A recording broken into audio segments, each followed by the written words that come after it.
निक निक मैथिली गीत संगीत सुनबाक लेल Aditya films and music YouTube channel के अखने सब्सक्राइब करू आ घंटी के निशान तो दबेबे करब।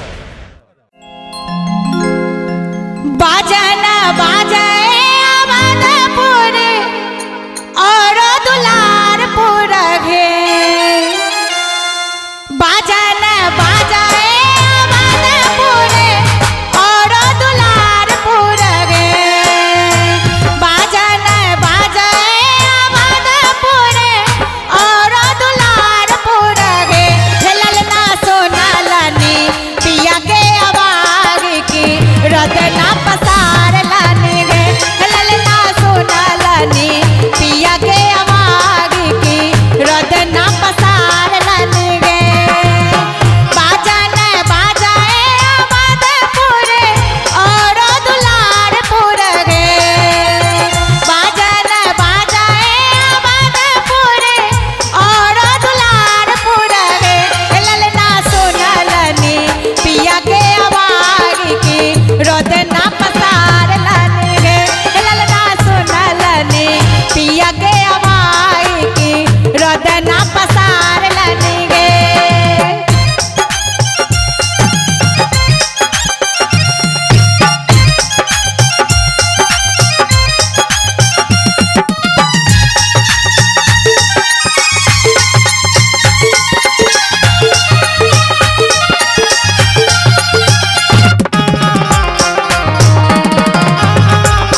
की पुत्र फल पाव लगे ललना दिन काके भेटल बैकुंठ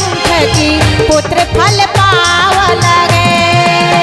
बाजन बाजाए आबादपुर और दुलारपुर गे बाजन बाजाए आबादपुर और दुलारपुर गे ललना सोनलनी पिया के बागे के रजना पसार लानी रे ललना सोनलनी पिया के बागे के रजना पसार